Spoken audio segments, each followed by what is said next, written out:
If you're looking to buy a new phone, then you might be trying to choose between the new Samsung Galaxy S21 Ultra and Apple's flagship iPhone 12 Pro Max.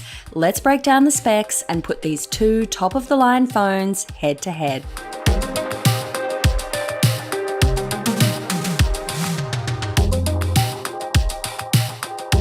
Let's start with the price, and for both phones, you're looking at over $1,000 out of the gate. The S21 Ultra starts at $1199 for the baseline model and goes up to $1379 for the 512GB model, which also comes with 16GB of RAM.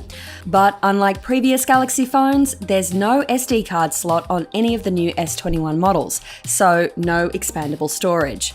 By comparison, the baseline iPhone 12 Pro Max is $100 cheaper at $1099 for 112GB of storage, going up to $1399 for the 512GB model. When it comes to size, the S21 Ultra just edges out the iPhone with a bigger display. It has a 6.8-inch dynamic AMOLED display with a hole-punch camera with a resolution of 3200 by 1440 at 515 ppi. The screen also has a variable refresh rate that shifts between 10 to 120 Hz depending on what you're doing, like watching a video, playing a game, or reading static text on screen. The iPhone 12 Pro Max has a 6.7-inch Super Retina OLED display with a resolution of 2788 by 1284 at 458 ppi and a refresh rate of 60 Hz. Both screens also support HDR. The Pro Max comes in silver, graphite, gold, and Pacific blue, while the S21 Ultra is available in Phantom Black and Phantom Silver in the US. Both phones offer 5G connectivity and top-of-the-line processors, with the S21 Ultra packing Snapdragon's newest 888 processor or Exynos 2100 chip, depending on your country.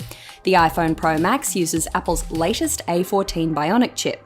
Both phones are water-resistant, rated at IP68, but while the S21 Ultra is rated for a depth of 1.5 meters for 30 minutes, the iPhone was tested to a depth of 6 meters for 30 minutes. Next up, the all-important cameras. The iPhone 12 Pro Max packs three 12-megapixel cameras on the rear, an ultra-wide-angle lens at f2.4, a wide lens at f1.6, and a telephoto lens with 2.5x optical zoom at f2.2. It also has a LiDAR sensor for better focusing in low light and AR applications. On the front, the iPhone 12 Pro Max has Apple's true depth camera with a 12-megapixel sensor and an aperture of f2.2. The S21 Ultra packs in an extra lens on the back for a quad camera array.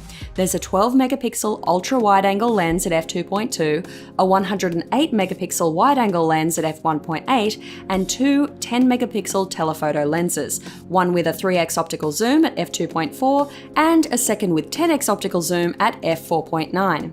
You can even go out to 100x zoom, which is a combination of optical and digital zoom with some processing to improve sharpness and detail, what Samsung calls space zoom. And that final sensor you can see on the back is what Samsung is calling laser autofocus, which is similar to the Note 20 Ultra from last year. On the front, the S21 Ultra has a 40-megapixel camera with an aperture of f2.2. Both phones offer optical image stabilization and let you capture 4K video at 60 FPS on both the front and all the rear cameras. The iPhone 12 Pro Max can record Dolby Vision HDR video, and the S21 Ultra can record in HDR10+. The S21 Ultra has one more trick up its sleeve in that it can record in 8K at 24 frames per second. Both phones ditch the headphone jack and don't come with a charger in the box, so you'll need to bring your own charging brick or buy one separately. Both phones offer wireless charging though.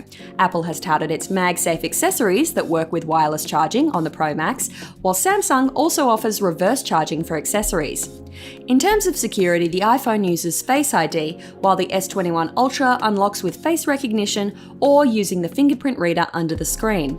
And when it comes to add-ons, the S21 Ultra will be compatible with Samsung's S Pen stylus, made famous by the Note line of phones. You'll be able to use an existing S Pen or buy a newly updated standalone S Pen or S Pen Pro.